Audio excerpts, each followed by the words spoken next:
Coming at you live from DNHQ in beautiful South Pasadena, California. This is the Blue Heaven Podcast.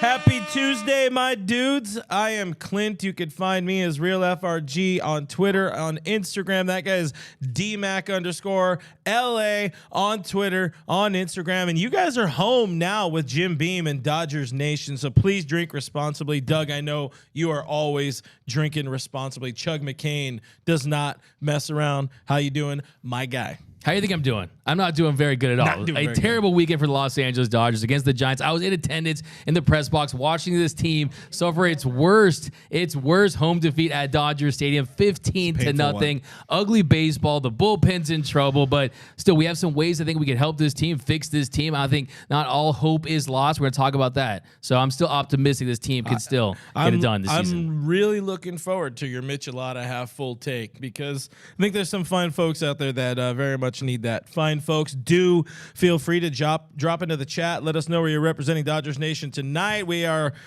coming at you live a few hours before the Dodgers take on the Anaheim Angels in Orange County by way of not Los Angeles. So on today's show, we're talking about all the latest Dodgers news.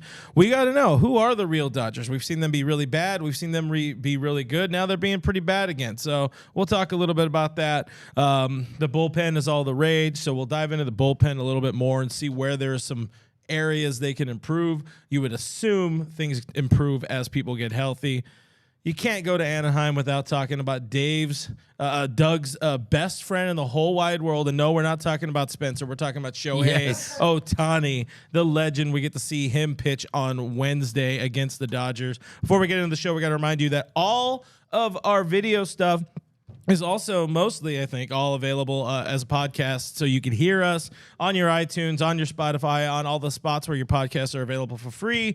Go subscribe there. It really helps out all the little things that we do, and the most important thing you guys can do while you're here watching us live is subscribe on youtube.com/DodgersNationTV. Hit the bell, leave a like, comment on everything, and I promise we're going to get better at commenting back on things. But let's get into some of the chat here. Irene on YouTube is blowing the news or breaking the news and blowing the cover off the lid about the Dodgers making a move. They signed David Dahl. That's the most recent, we'll say, as our friend Noah at Noah Cameras called it, bargain basement hunting a move from the Dodgers. I don't think we see David Dahl in Dodger blue, but what do you think of the signing, Doug? I mean, shopping the dollar menu, man. It's a lot of nothing. I mean, I think there's a chance that he could possibly, if he gets a chance, maybe have a couple of weeks of success. But this is a guy, he has been good since 2019 when he made the All-Star team. He's really struggled the last few seasons. And, yeah, I don't see him having a big impact for this team. But still, it's a nice depth piece. It's a depth piece that you get when you're the Los Angeles Dodgers. And you made a lot of signings for veteran players. You've shown you can develop. So, yeah, maybe there's a chance if he gets an opportunity, he does something. But, yeah, I don't think it's realistic to expect him to really change the fortunes of the Dodgers this season. Yeah, I mean, we know this team needs some help. We know Jimmy Outman isn't doing all that hot in center field, but if he gets replaced by, somebody like David Dahl, I'm pretty sure there's going to be a riot. There's going to be a mutiny. There's going to be some folks not happy, but also got to shout out our boy, can't get him Outman. He actually had a pretty good weekend against the Giants. 5 hits in the series. Getting a little bit more playing time, starting against Detmers tonight, but that's more of a symptom of Chris Taylor being hurt, Max Muncy being hurt, the other guy being hurt, whose name escapes me right now, and Michael Busch getting another start at third. Rebecca in the stream, she says, "Hola, Michelada half full Dodger fans," and she put a cap. There we go. That's what I'm talking about. That's a cap, though. Oh, it's a cap. Okay, yeah, so you're lying. So like it's a cap. I get it. Yeah, I get it. I'm cool with you the want to lingo. go to the resident kiddo and have him explain? Yeah.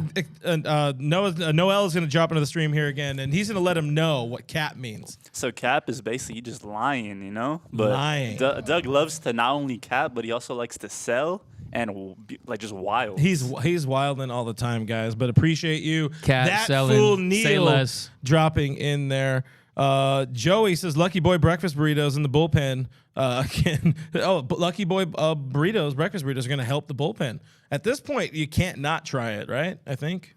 Is that a thing? I think anything works at this point. I mean, anything, you got to give it a shot, give it a whirl. Maybe you get the results, but Yeah, I mean, this team needs all the help. We got some good comments down there. You guys are, I feel like there's a sense of optimism heading into this season, but I also think, yeah, Dodger fans are down bad. We got our bullpen is down bad from Ribs over on YouTube. We got former Dodgers are doing good. That's an interesting take I've heard a lot this season. People are saying that former Dodgers are playing well.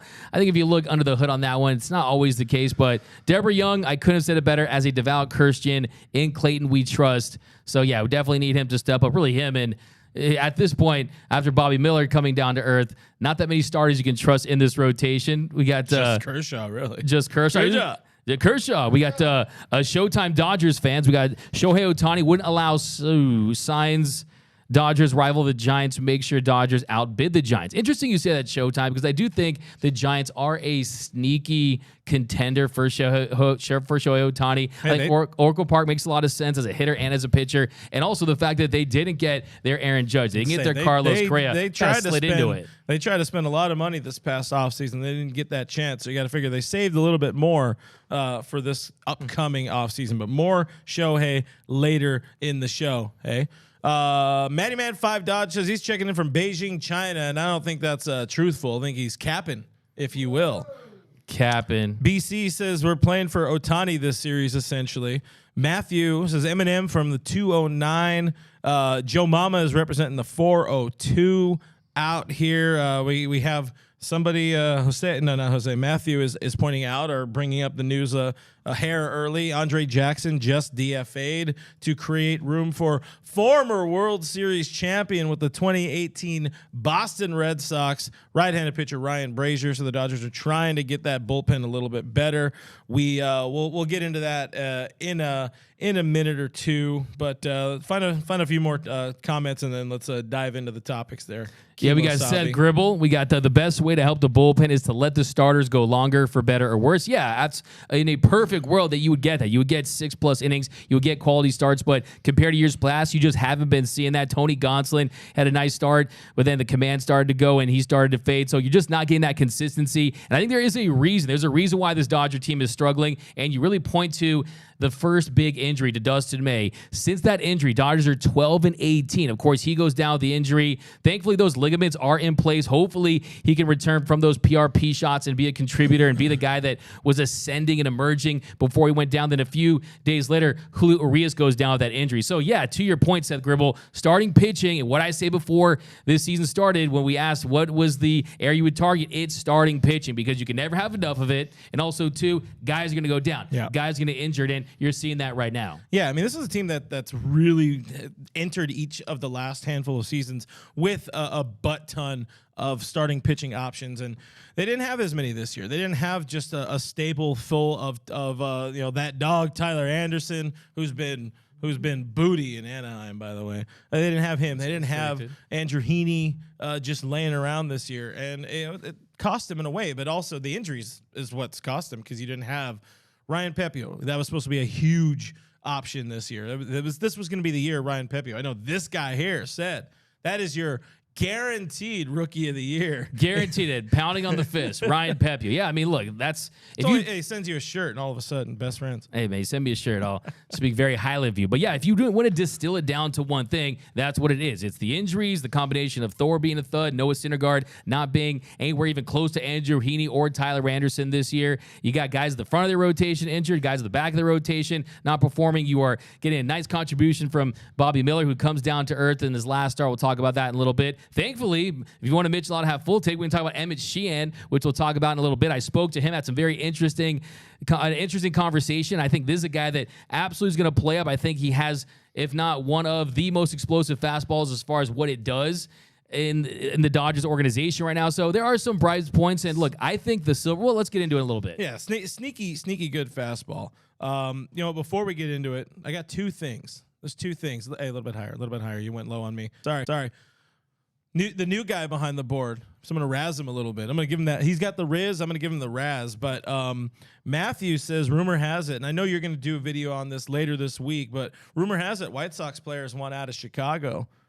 You know, I know you want a lot of them Chicago White Sox players. You think there's any smoke to all of that? This is all part of the plan, right? Right, Dodgers Nation. Been watching this. I said before the season, root for the Dodgers and whoever the White Sox are playing, and you're starting to see it's dysfunctional. A lot of those players.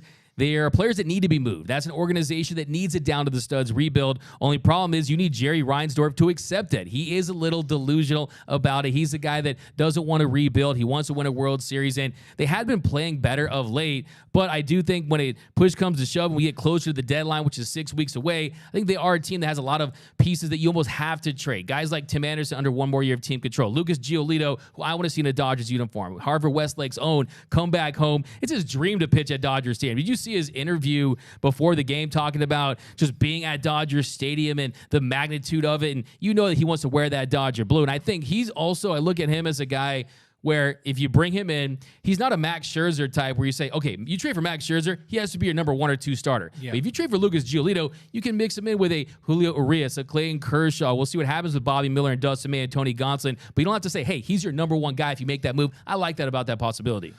More from Doug later this week when he talks all about, we're over there now, all about your your future Dodgers over there on the Chicago White Sox. But I just got to say, I'm going to throw in one more comment because I really enjoyed it. And I'm going to make this my early Hornito shot taker of the day.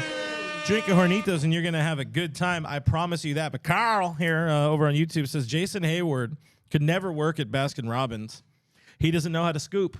Ooh. Worst first baseman I've ever seen. I felt the Jock Peterson Award for worst first baseman ever. In that 15-0 game, that was so painful watching him play. Like that's not his spot. And you know, kudos to him or commend him for trying, to help get Freddie off his feet. You really want Freddie to not have to play every inning, every minute of every game. But that was 7 runs. And all of those, I think, went to Brian Hudson. So that's pretty tough for poor Hayward. Anyways, Dodgers had a day off. We're coming into this series, and you hope these are some well-rested boys. Maybe they wore their Manta sleep masks. I think there's a really good chance it was that Manta sleep mask. Why don't you tell people where they can get their own? Love me a Manta mask. Manta Sleep. They make the world's best sleep masks and sleep accessories. Everything they do is to enable better lives through better sleep. They work relentlessly to improve and optimize sleep so that you can have the energy to live your best life. Check out mantasleep.com today so you can sleep better anywhere, anytime. Get your Manta mask today. Use the code DN2023. Yeah, the Dodgers offense, save for that first game, that Saturday, they're absolutely wearing that Manta mask. They couldn't score a run. They couldn't put a run across. The offense was bad. Transition. I like it. And yeah, they absolutely were. But yeah, get the Manta sleep, man. I've been sleeping like a baby wearing that, taking my naps with it. And I don't nap, man. I read trade rumors, especially this time. Here's my Christmas season. This is his time to live. I see a hand up in the background. Yes, what do we got for me, Noel? Shout out to Circa, donated $20. What a dub! Let's go. You know I got to. Where's that, John? Yes, sir. I'm dancing even before the dancing. Going. Give me the music, Clint. Give me the music. Yes, sir. Playing music. Appreciate the chat. Always. That's incredible. We gotta show some love to Circa. They said a longtime lurker wanted to show some love. Friedman's legacy is on the line. Let's hope he can cook. Interesting take. Circa, very much appreciate the super chat. I'm over here. Very much appreciate the super chat. We appreciate the lurkers, and we appreciate the people who want to chime in either with just comments or super chats. Really do go a long way. Do you think does this season hamper or do anything to Andrew Friedman's legacy?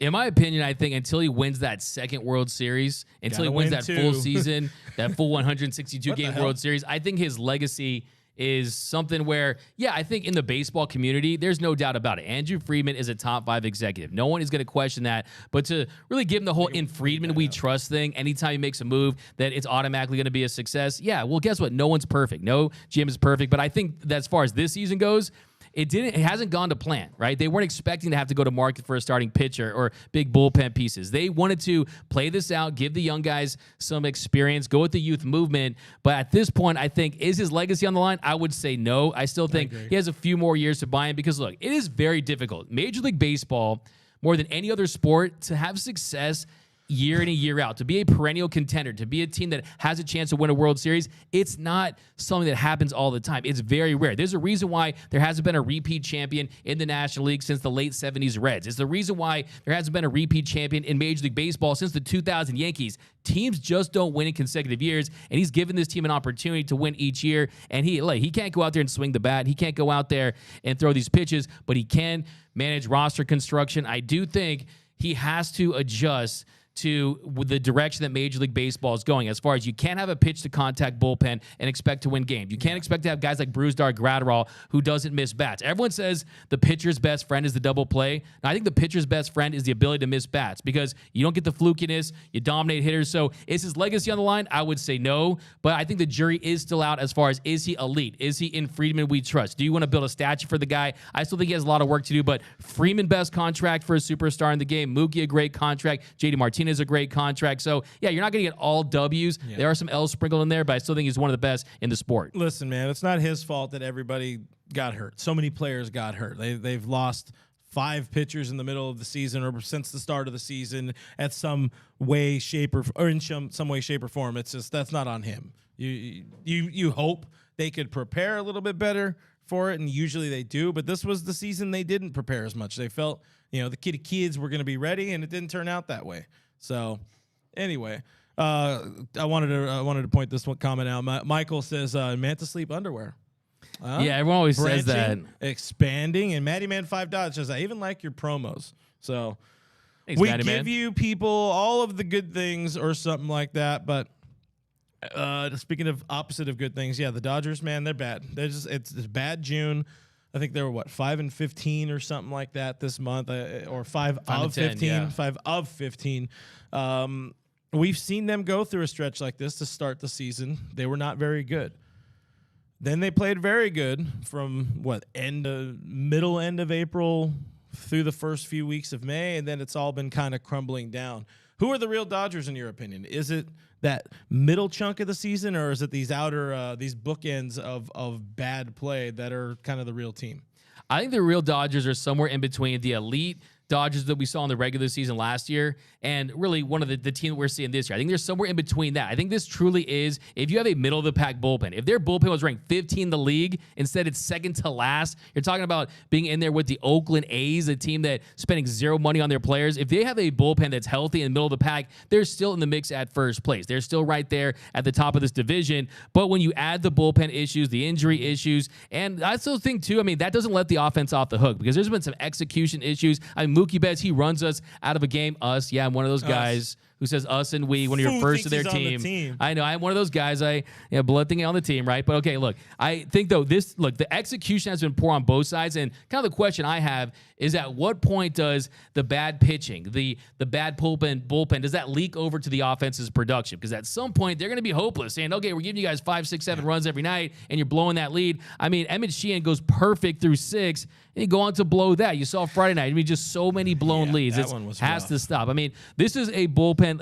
You had Grey Goose vodka bullpen in the past. This is Kirkland vodka bullpen now, okay? It is definitely a downgrade, and I just think the pieces aren't there. But I will say, is this who the real Dodgers are? I think in Major League Baseball, you saw last year, you can get in a wild card spot and make it to the World Series. So I still think that this team has enough talent and pieces in place to where if you go out there, you add a reliever, you add another bat that can hit, mash against right-hand, left-handed pitching, another outfielder, in my opinion. I think if you add another starting pitcher, they're right back in the mix, and they have as good of a shot as anyone. Yeah, we knew going into the season, the idea was that you don't need to win the division. Yeah, it's nice. Yeah, you want to see them win number 10 in 11 years. You just got to make that dance, man. That's all you got to do. And I said it to you earlier before we went into the show. It doesn't matter if you're driving a Bugatti, if you're driving a Pinto. As long as you get to the dance, you can show off that Riz, you can feel fly. Yes, sir. And you can win a ring. Something like that. I think that's how it goes. But is this right now, do you think this is rock bottom for this team, or is it going to get worse from here? Or, give us the Michelada half full approach to it, really. You kind of went into that a little bit there, but I want a clear, concise Michelada half full. Is this as bad as it's going to get? I would say it hasn't gotten as bad as it's going to get because you don't have Julio Urias back. You don't have some of these starting pitchers back. And I think the bullpen needs Daniel Hudson back in a big way. And I think you lose to the Giants the way you did with that Dodgers beautiful Dodgers script across your chest. You get blown out 15-0 at home. If you look at that series, it was absolutely pathetic. I think you would probably like to assume that that's rock bottom. You would hope that's rock bottom. But hey, this team, they're lacking. They are leaking, and there's really no answers in sight. I think hopefully you would expect them to go in there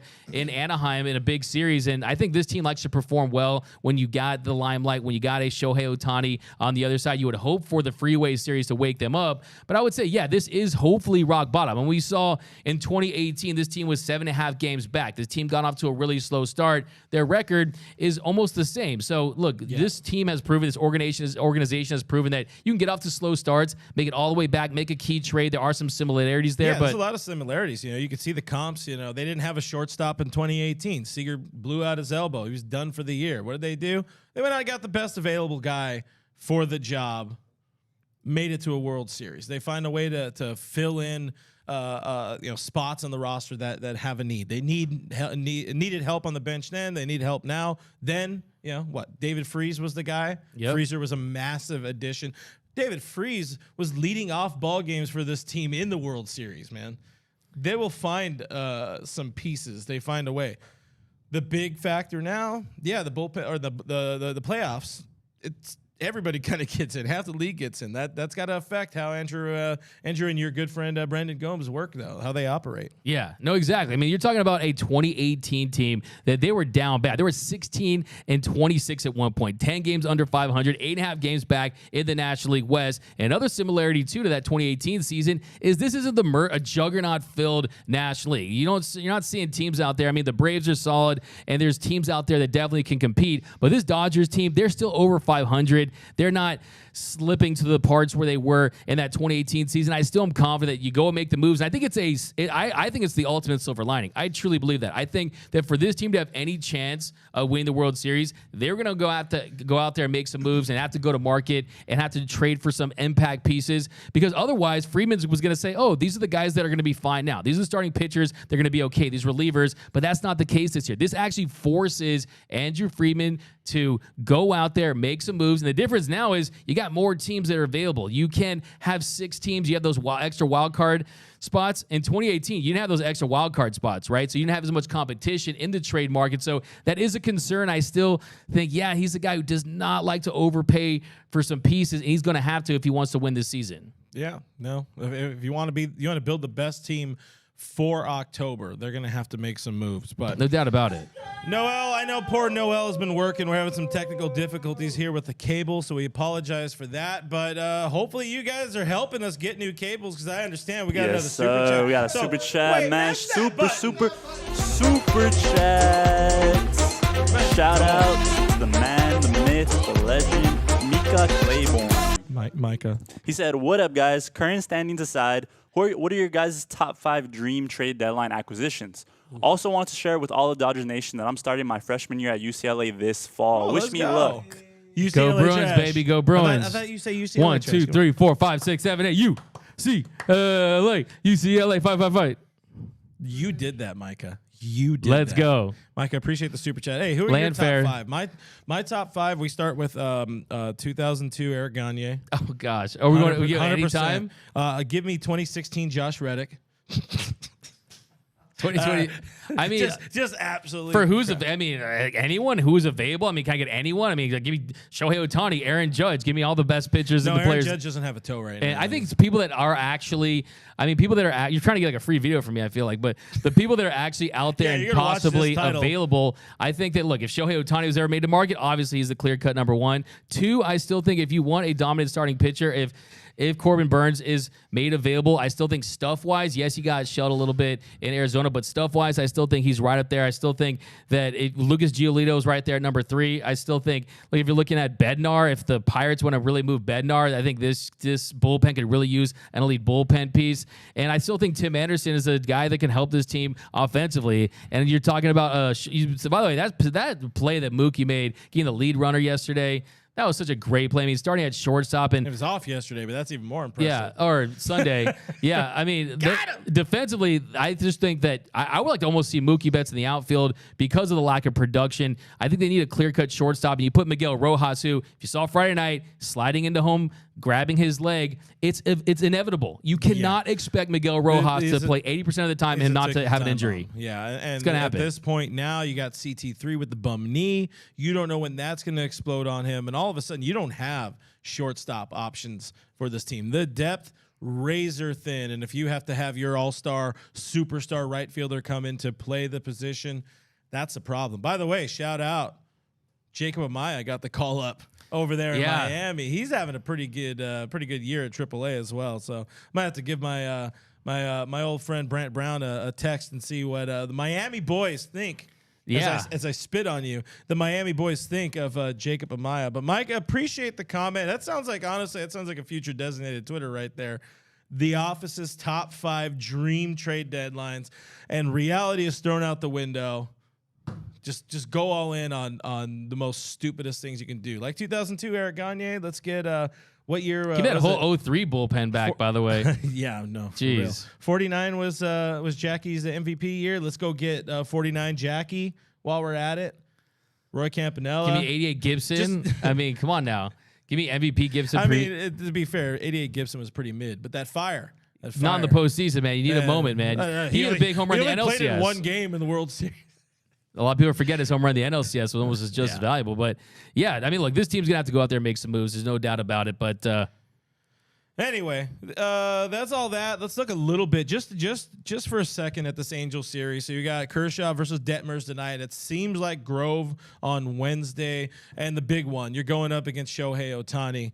Only a 2-game series, pretty short series there in Anaheim. What do you think? What are you looking for to see that this team is getting on track in a 2-game series in Anaheim? I mean, length from their starters has to be number one. Can you get that? Can you get Clayton Kershaw, who he's really put it together? I mean, last 3 starts, 7 innings, 6 innings, a 180 ERA in June. So he's definitely a guy that he's going to put it on his shoulders. He's going to put this team on his back, and I think he's going to have a solid start. But also, too, offensively, I think you want to see a little more balance later in the innings. I mean, I think that's been one of the issues. They've been scoring in bunches. You have that big inning, and they go quietly after that. So definitely you want to pick them up and be that team that was scoring so many runs early on. And yeah, I mean, the bullpen, what more can you say? This is a tire fire of a bullpen. They've looked bad across the board. I think there's been some bright spots with Evan Phillips and Shelby Miller, Brusdar Graterol occasionally before he gave up that 2-run bomb the other day. So yeah, the bullpen, there's a lot of pressure on them. I think they're starting to hear kind of the echoes of, okay, we're a bad bullpen. We're the reason why we're losing. And I think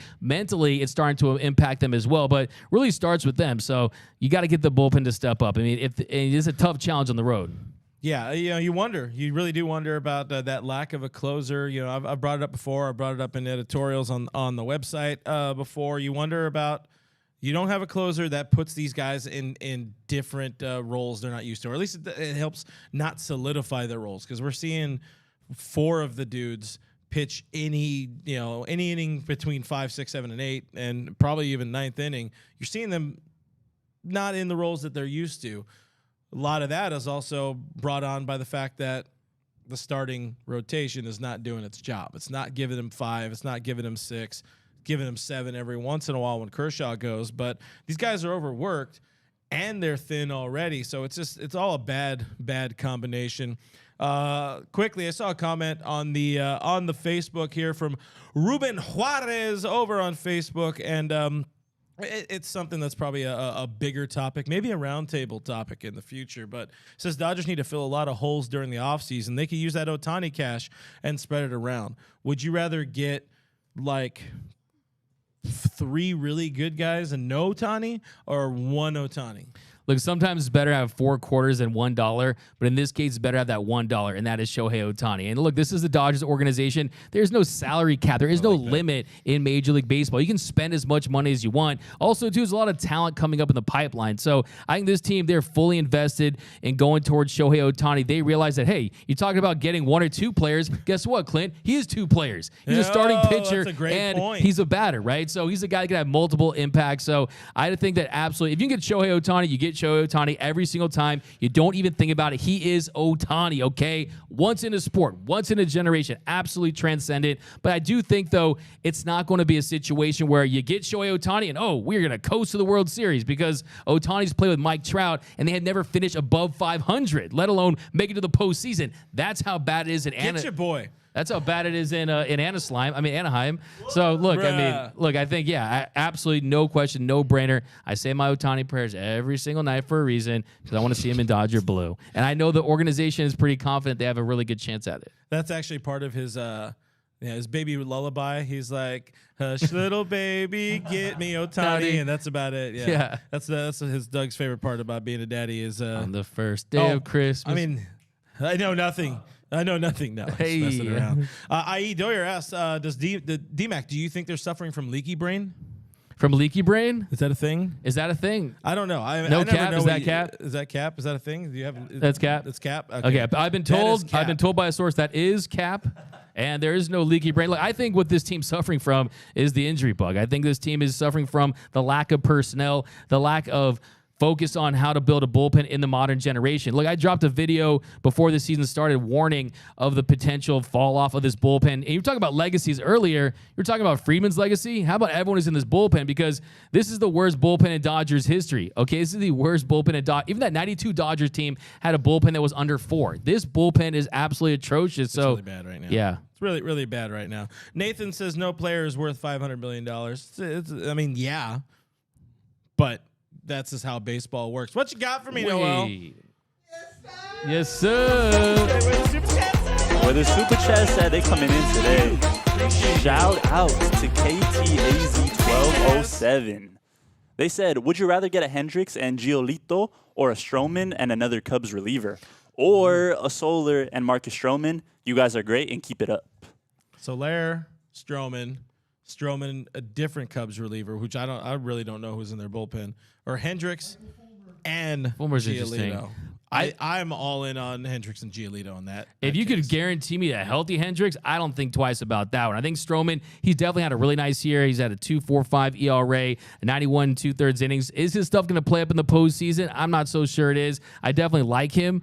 He's putting together a fantastic season. Makes a lot of sense. But to me, I like the flexibility of a Lucas Giolito, the fact that you don't have to have any involvement with him after this season if you don't want to. So, yeah, as far as Jorge Soler is very interesting. Of course, the positional versatility is an issue with him. Of course, like he's a guy you need to have in the DH spot. But we know about Soler power. We know about what he did in the World Series against the Astros. And I think too, you need a guy that can mash and rake in the postseason. I would love to have him. And also too, the Dodgers were interested in him. There was a rumor for a few days. Everyone forgot about this rumor because after they signed Freddie Freeman, it was a wash. But there was actually a rumor before he signed with them that the Dodgers were interested in him. It was around the time where you heard them involved in Nelson Cruz rumors. You're like, wait a minute, the Dodgers want a DH? It didn't make a lot of sense, but he can also play corner outfield. Until we saw JD Martinez is a guy who was never supposed to play in the outfield, but now he's just dingers. No, he's just defense. Was playing in left field the other day, so I wouldn't roll that out. But yeah, give me Giolito, give me Liam Hendricks, and I think you just run with that, and I think it makes the most sense in the world. So you have to also factor in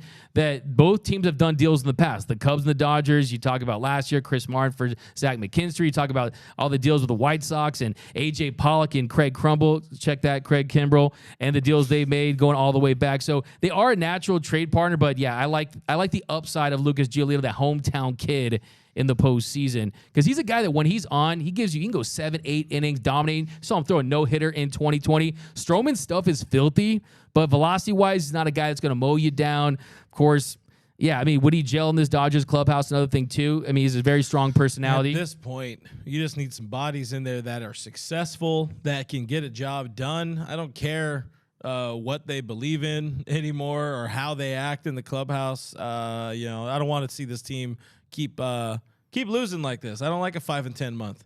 This is the Dodgers. The Dodger fans aren't used to this kind of garbage. No, every team goes. That was their largest shutout defeat in 125 years. And 125.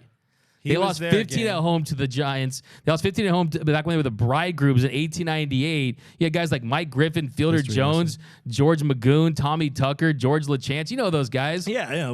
We still play bridge every Thursday night. George LeChance led that team with 5 home runs, man. That's how weak that team was. But yeah, just to tell you, this is unprecedented. No, you knew all that, right? Yeah. Yeah, hell no, yeah. he's him. He was him. That's what they were saying about him back then. They said he What was about him. how much later? What year we in? Where's Jake Dalbert? Jake Dower. Oh, there you go. That's a nice name. I like you that go. name. Yeah, you're in the mix now. First Dodgers MVP. Yeah, exactly. I think. Yeah, I mean, look, Shout out Marshall Garvey. The only reason I remember that. Marshall Garvey. He's the man. He quote tweets some of my tweets. I like that guy. I appreciate the support. Dodgers Nation alone. Yeah. All right, let's move on a bit, guys. We got to dive in more, just a little bit more. We're not. Doug and I initially were gonna go like whole hog into this bullpen and be like, can we improve this guy? Yes, let's get him out of here. Let's do that. And I would have been all in. I think we would have had very differing opinions on Yency Almonte, but we still got to talk a little bit of bullpen because we're seeing some moves. Again, Ryan Brazier called up from AAA today. He was a guy that they signed 2-3 weeks ago, whatever it was. He did not have a good year with Boston, but for the most part, across his career, has been a pretty solid pitcher. You can't assume all of the Mark Prior magic is gone.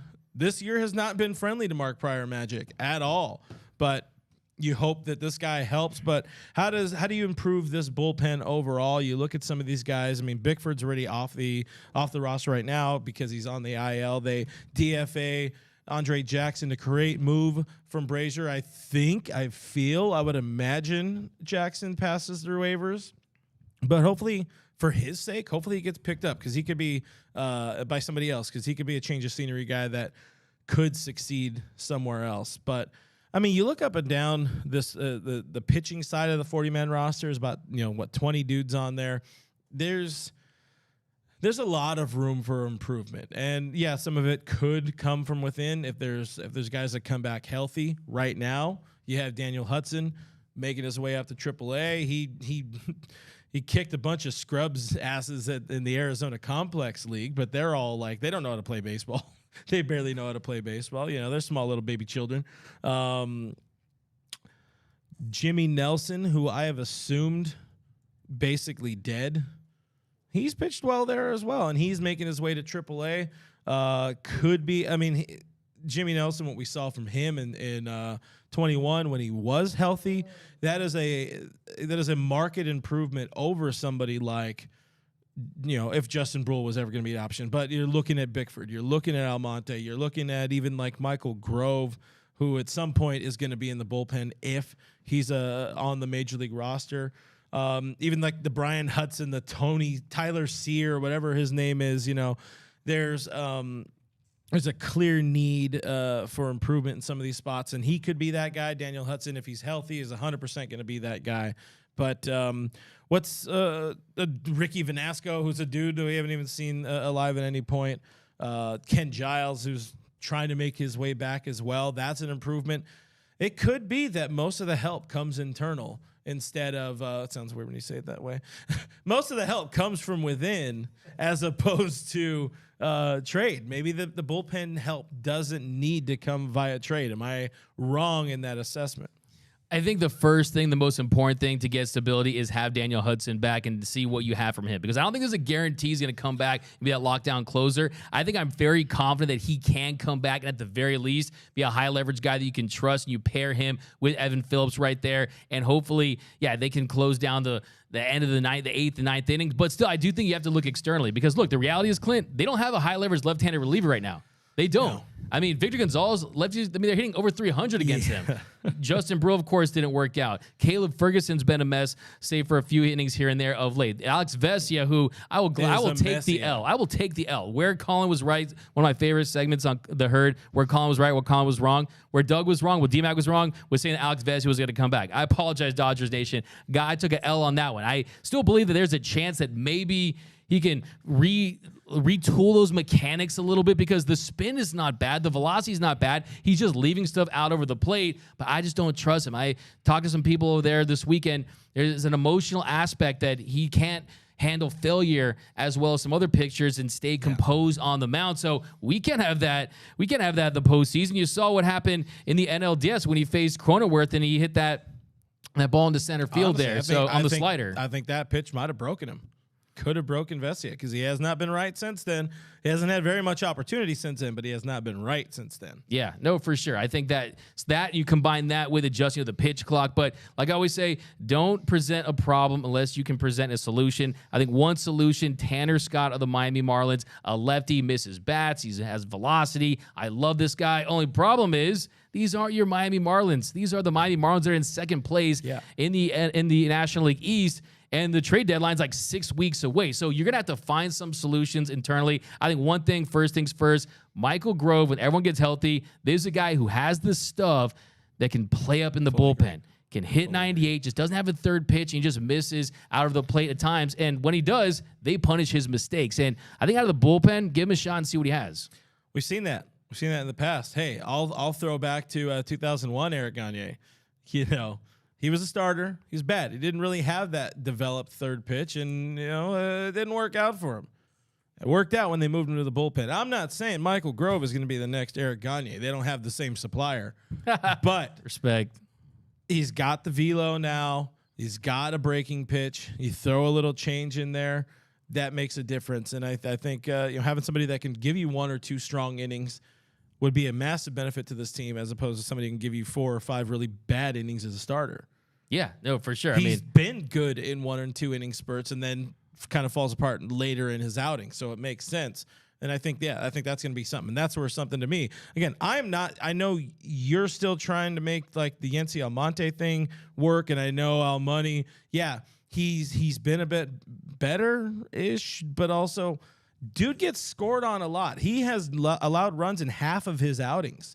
That's a problem to me, because you need to have somebody you could rely on. And he's been one of those guys. And sure, it's not all on him. It's not on any one person. It's a collective of butt in the bullpen. And they're all just spewing doo-doo. That's what I got. That's this kind of show we have today here on this fine Tuesday. No, I mean, after the game, after they blew the game Friday, we had the post game show. I was screaming, take the whole AA bullpen, the whole AAA bullpen, replace all these guys. Give me Nick Frozzo, give me Kyle Hurt, give me Nick Nastrini, give me all those guys. But as far as Yency Almonte goes, with Yency Almonte, yeah, I mean, he has struggled. I think he just doesn't have the command of that 2-seam fastball.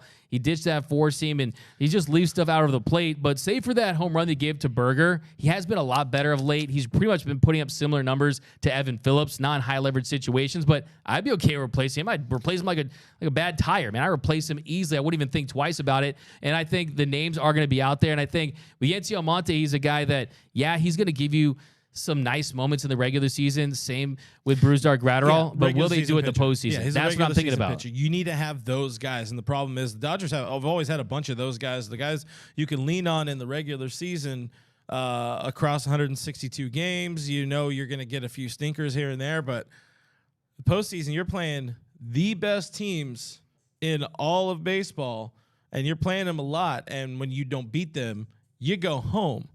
So if you have your worst guy, not to say Yency Almonte is their worst guy, because, the dude is nasty, but it's just you got to be nasty with a little more control, or nasty with a purpose, I guess.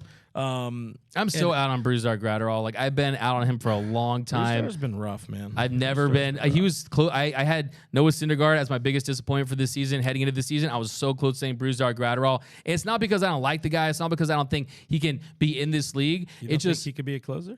I just don't, look, when his extension, and that's one of the things, he does not have a big extension. I mean, his 2-seam fastball does not play up. It just, yes, it's 100 miles per hour, but don't focus on that. It's like when people were going crazy about a quarterback that could throw 60 yards from his knees, like Jamarcus Russell, that's right? Not where you live. Exactly, you right? You don't live just always Hail Mary. Yeah, you have to pitch. He has to be a pitcher, and the slider has shown some improvement, but he's not going to be a high leverage guy. So also, too, you have to point out, look, let's paint this picture. Let's say everyone's back. Let's say you got everyone healthy, and you got Kershaw, you got Julio Urias, you got Dustin May back, you got Tony Gonsolin, who, he has had his struggles. I'm concerned about his velocity, and that's one of the reasons why I think at the very least you need to pick up one starter. That's why I like Giolito, because it doesn't necessarily just...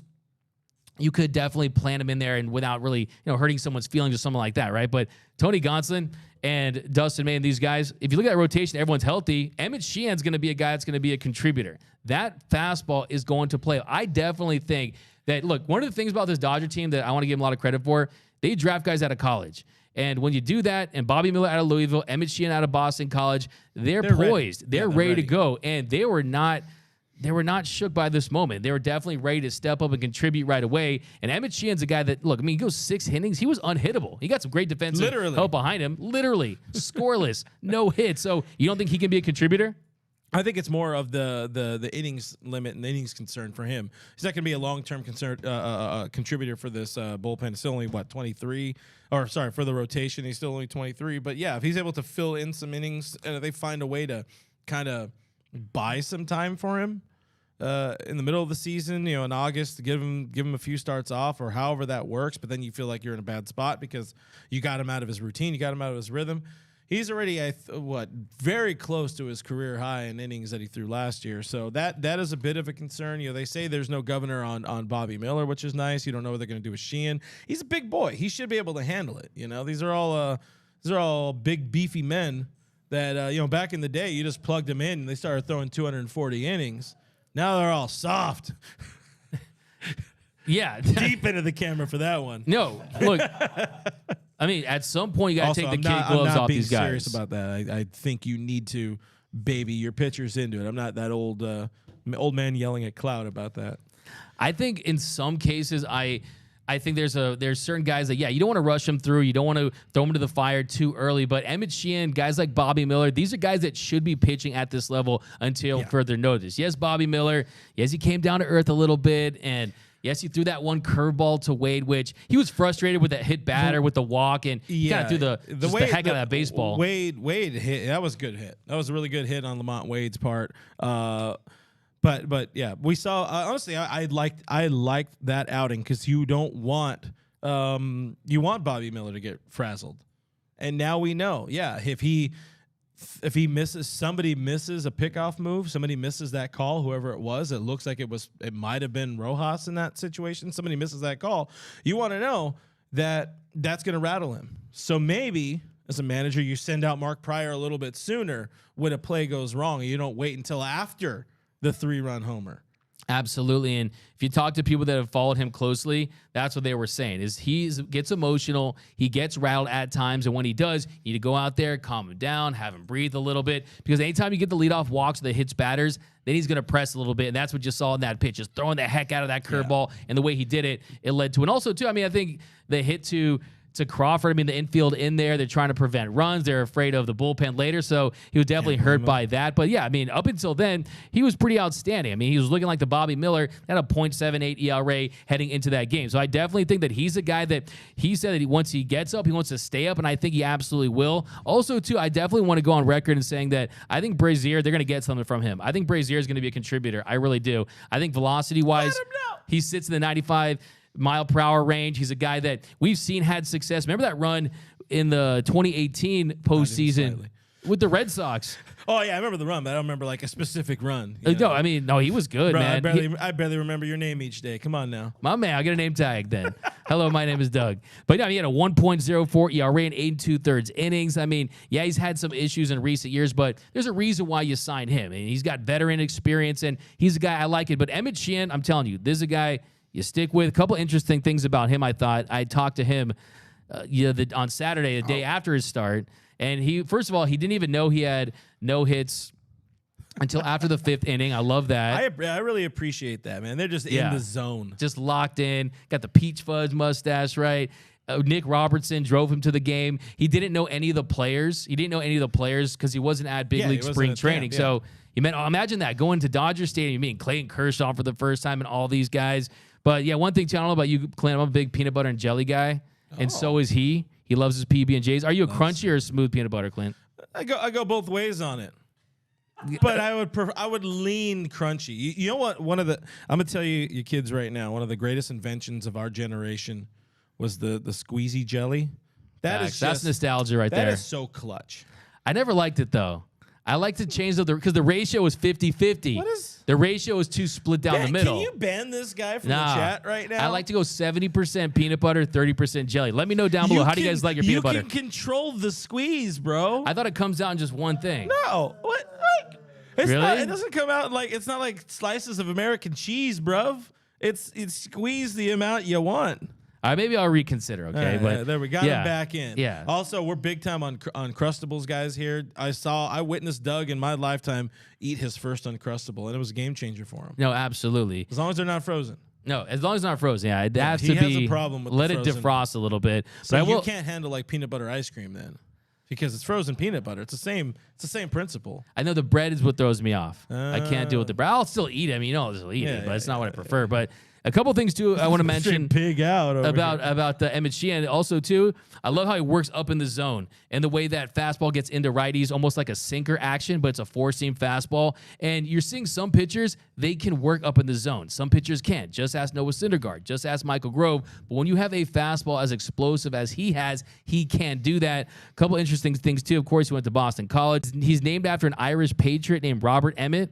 So, yeah, there were some interesting things I learned from him. Not the Emmett from the Lego movie, not Emmett Smith, but that Emmett. So I'm excited about this kid. I definitely think he has the goods. I think he's going to be the next one. And, now, of course, it feels like every time this year some guy goes up, has success. James Alvin explodes. It's the Outmania. We got Gavin Stone. We're all hyped about him. It hasn't worked out quite yet. Bobby Miller. Now people are like, Bobby who? Right after one bad start. So it's not about Bobby's world you're going to have anymore. ups and downs in Major League Baseball. Let's be prepared to experience that. Hey, the people in the chat, they really have some opinions here on the peanut butter. Okay, that's what I'm talking about. I'm here for this. Osterberg says, yes, 70% peanut butter, 30%. Craig Osterberg would like my ratio. 30% jelly for sure. NS on YouTube says crunchy peanut butter is better than creamy. Agree with that. We go to center cam. I want to get Doug reactions on this as well. Deborah Young says more PB than J. I too. I'm not a 50-50 guy. That's just too much jelly, man. That's like that's way overdone. Mule driver Mark, he's a straight up peanut butter guy. I used to be that guy. I will say, very recently, probably in the last year and a half, once I discovered honestly squeezy jelly is when I got back into the PB and J game, because I was a PB straight up guy for a while. My take on that is I like it when it's open face. Open face, just the peanut butter on top, and I eat it like that. But yeah, no. It's like a tostada for you. Yeah, exactly. Because you're a man of culture. It's like a tostada for me, exactly. This is, hey, Mijo has culture over here. Exactly. Oh, we got someone eating peanut butter and jelly right now? Okay. Let's go. I'm peanut butter and jealousy then about that. I want one right now, too. Only small batch jams, no goobers. Who said? Oh wait, who said over? Oh, your boy Roach said overrated AF. What does that stand for? Whoa. Excuse me. This is a family show. My Andrew Friedman. Okay, sorry. You saying Friedman's overrated or what? No. I gotta shout out my friend Pancho in the stream. What's going on, Frank? Good to see you. He says good. Clint, love your podcast. Appreciate you, yes, Frank. Sir. Been a minute. Hope all is well with the family. John Wilcox says DFA Roberts. You can't do that. But we're in. We're always in on a fine comment like that. What else we got? There was another one because I wanted to make sure. DKM, where is it at? Go ahead and read it. You can. Oh yeah, that's right. I did see it. It's at the the homie DKM. He said, "Hey producer, I'm not doing a super chat because I'm broke, but appreciate you. We need the star solid line. So if this was our rotation, Kirsch, Miller, Bueller, May, and Urias, what would the record be right now?" Oh man. I mean, you're at least 45 wins. Yeah. I mean, you're definitely in a good spot. I mean, Walker Buehler, I mean, you're talking about a frontline ace. I mean, that's really the issue. I mean, this is a team that when they're going right, I mean, in the last 8 years during this run, they've been 1 or 2 or 3 in starting pitching ERA and bullpen ERA last year, right at the top as well. That is what this team does. That's what this franchise is built on. You know, in the history of Major League Baseball, they actually have the lowest ERA of any franchise. We're talking about 125 years, back when we did with the Bridegrooms, right? I mean, this team is built on starting pitching, and that is the foundation. So they don't have that. There's a crack in that foundation right now, and a lot of it has to do with the injuries. That's not an excuse. That's an explanation, okay? I mean, that's what I try to do. And look, they do definitely need to make those reinforcements. Like I said, I think at the end of the day, if they make the right moves, they get the right guys in the right places to have success, I think it could turn out for the best. The good thing, too, imagine the offense was terrible and the pitching is doing what it's doing. We could probably be talking about a Dodger team that's going to be spending over $230+ million as sellers. They still know the offense is in place to be a big-time contributing World Series winning potentially offense. So I don't think they're going to punt on this season. As we phase out of peanut butter talk, you saw Andrew Friedman's comments. I think it was in The Athletic. Did you have any? I don't know. Give me your thoughts. What are your thoughts? What do you think about Andrew Friedman's commentary about where this bullpen is at? Look, I think, like I saw him over the weekend, and he was on the field with Jock Peterson, hanging out, smiley as it could be, had the Andrew Friedman, classic shades on. So hold on, wait. Was he in button-up flannel, or did he have the Q-zip on? He was button-up shirt. Okay, so he wasn't working. He wasn't really working. He was hanging out. Yeah. Because when my boy's working, Q-zip time. Yeah, no, yeah, exactly. I'm just kidding. He's always working. This is Andrew F. Friedman. Yeah. All day, every day. He doesn't believe in sleep. He's like you, man.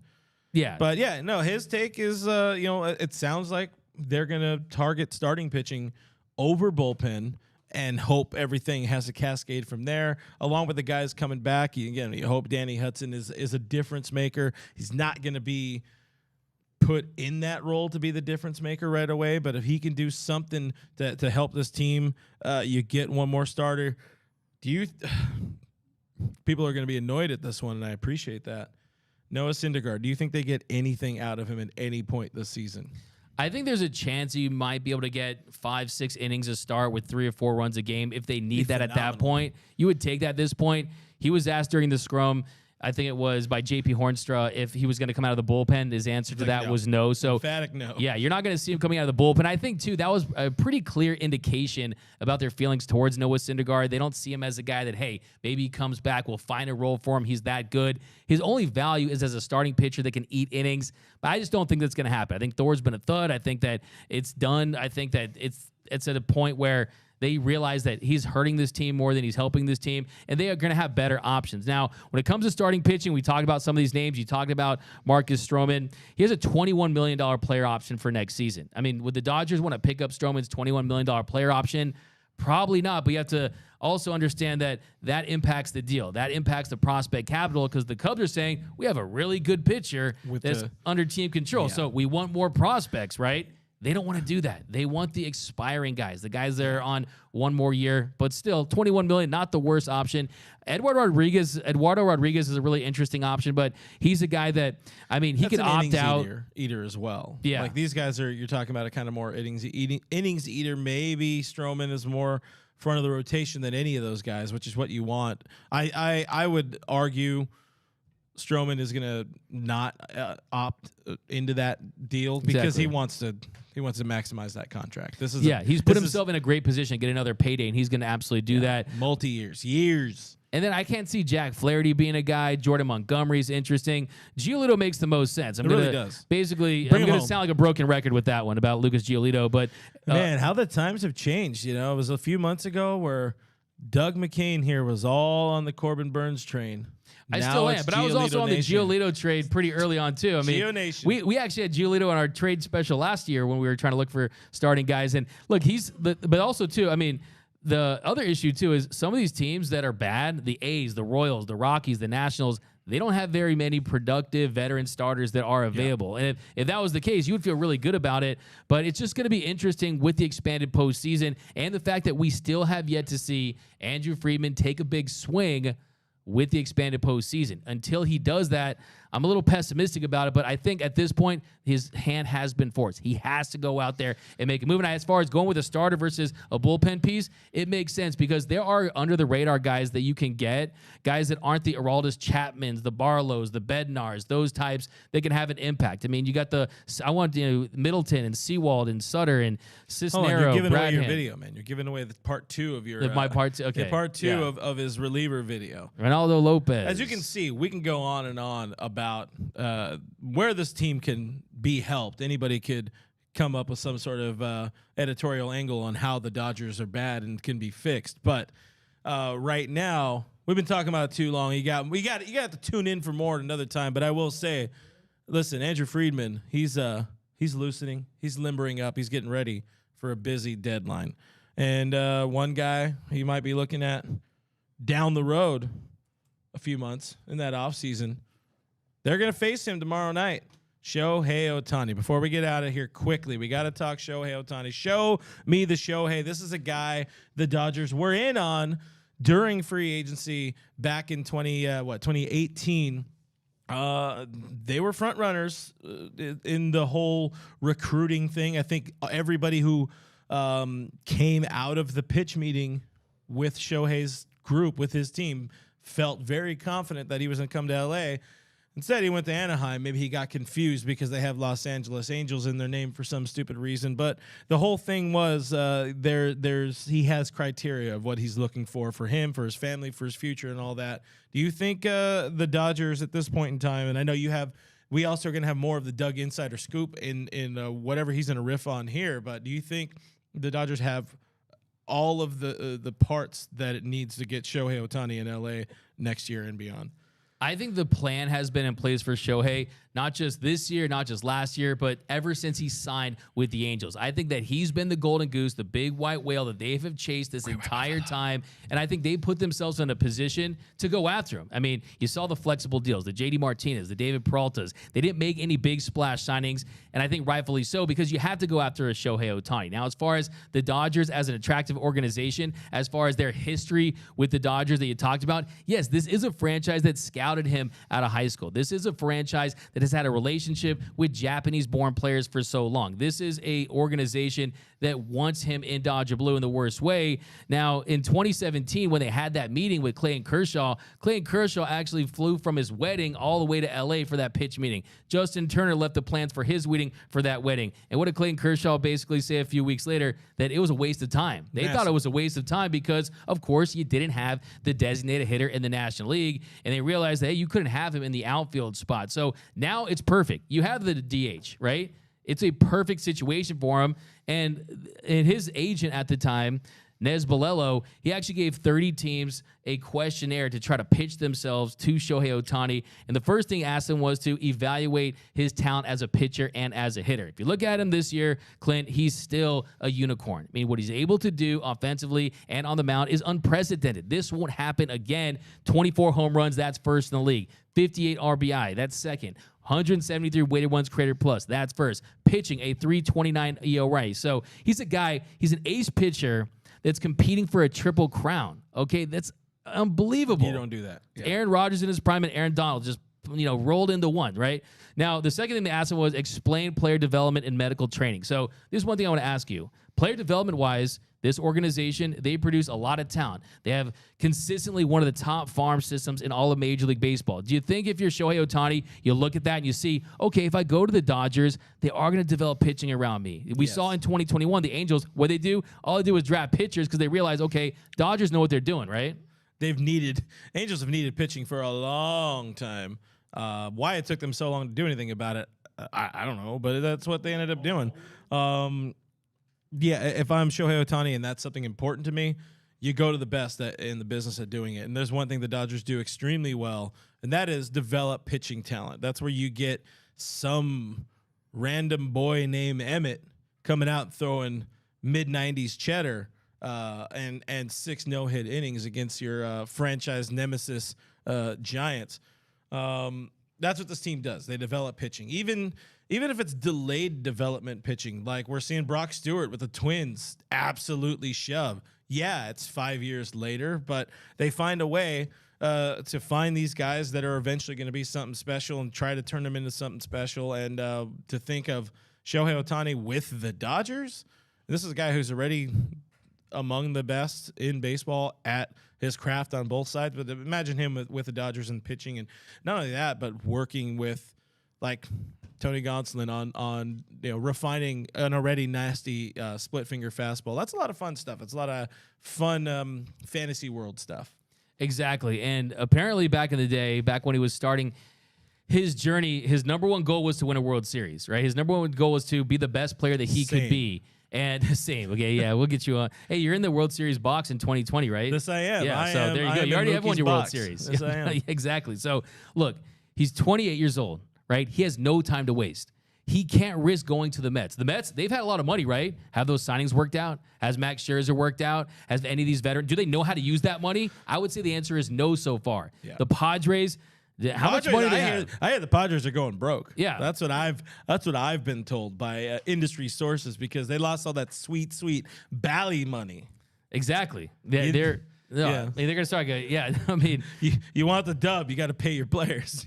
Yeah, I mean, do they have the financial muscle to make it happen? I think the San Francisco Giants are an interesting team, but I still think the Dodgers, they make the most sense. If I'm Andrew Friedman, if I'm this organization, I'm looking Ohtani in the eye, I'm saying, one, We can give you the best team and all the resources, because the reality is you can't guarantee winning. Only thing you can guarantee is the resources and that you're going to do everything you can win. I mean, are you going to go out there and spend all the money? The Dodgers, they've proven they can do that. Even this year, above $233 million, they're going to still pay the 50% surtax. They let a guy go in, Trevor Bauer, to Japan to pay $22 million. It's not about the money for him. Also, what I say a few months ago, when you go to Dodger Stadium and you're buying your micheladas and you're paying for your parking, your peanuts, that's all going to the Ohtani fund. So you can feel good about that. It's the Ohtani bill. Every month you get your Ohtani bill. We're happy to pay it. And then what was that? You're good. Just keep going. Oh, you're good. Okay, You're good. no. Just keep going. So yeah, I mean, look, I mean, if I'm the Dodgers and I'm Shohei Ohtani, you're batting in a lineup: Mookie Betts, Freddie Freeman, and Shohei Ohtani. So you're gonna have the best at bats. You played with Mike Trout. You have been the Bugatti and the Shaq meme, but now you have the bottom of the line. You have young players that can come up, and the reality is the only way to achieve sustainable winning is you have a farm system that can develop talent, team control, sustainable winning. He can do that here. The rotation. Imagine a rotation of Bobby Miller, Dustin May, Shohei Ohtani, Clayton Kershaw coming back, Walker Buehler. Imagine the big three right there. Let's say Clayton Kershaw returns. That's your lefty. Ohtani, Buehler, Dustin May, Clayton Kershaw. I mean, this is a big four. The murderer's rotation once again. I think this is the team that you look back in 100 years. You're going to see him in a Dodgers uniform. $500 million, that's going to be a drop in the bucket. You see what the Inter Miami just paid Lionel Messi? They got him on a deal because they basically gave him rights to Apple streaming. They gave Adidas gave him money. The average ticket price for Inter Miami went from $82 a game to $500 a game. That's nuts, man. Okay, so he has to. This is the organization that get him the closest to the World Series. This is a team that perennially is in the postseason. Had to do it. And Shohei's the type of player that pays for himself a little bit. I think you take him out of Anaheim, 70% of the billboards are going to change out there. The people pay the money to sponsor the place where Shohei Ohtani works. So let's get him to LA. 57.2% of current baseball players polled by The Athletic, or they were polled by The Athletic, but the current baseball players, 57.2% believe he will sign with the Dodgers. Everybody else is a distant second place. So that's interesting to see. I want to know how Brandon Belt's vote went. What do you say? Dude, that's too soon. You guys want to learn about what Brandon Belt said? You can go check It's that not out about on it was halostoday.com. It was never about the money for him. I mean, he could have waited till he was 25 and posted regularly. Instead, he wanted to go to the show when he was 23 years old. So it's not really about the money. He makes tons of money through endorsements. If you look it up, he's actually one of the highest paid male models in the world. That's a fact. Same. So same, my man Clinton. No, I believe that. I believe that. But you run to let him know. yeah, All and also right. too culturally, how do you integrate him into the culture? He's already in He's there. the West Coast. He's in LA. This is the house that Hideo built. He's fine. Exactly. He fits right in, and the culture is rich, and it's all very close to Dodger Stadium. Rookie of the year, Hideo. He actually, Hideo actually gamed the system. He actually announced his retirement from the MPB, and then he was able to get in that clutch, way. That thug. All right, guys. Appreciate the time. Another long one. Boss man is going to think this was a 2-hour show, so we better get the hell out of here. Hi, Gary. Find us on the internet, DodgersNation.com. If you go there and you read a bunch of stuff, it means that Noah will continue to breathe. Find us on YouTube.com/DodgersNationTV. Hit the bell. Leave a like, leave a comment and everything. It really helps us out, boosts us in those algorithms so Doug can get a shirt with a collar again because he's in here with the boysenberry blue shirt. Brace. We appreciate it. And he needs a back brace. Somebody wants to crack that back like a glow stick. Oh, yeah. He's had Thug McCain over here. I am Dab Real on him one FRG time. on Twitter and Instagram. That is DMAC_LA on Twitter and Instagram. Follow at Noise by Noel on the board. I would usually say Cody, but I always forget his handle. But Cody, we miss you. We love you. We'll see you soon. Thank you for all the comments. Thank you for the questions. Thank you so much for the super chats, guys. It really does mean a lot to us in the in here sides. Thanks for hanging out. We're going to see you on Friday probably, I think. Okay, bye.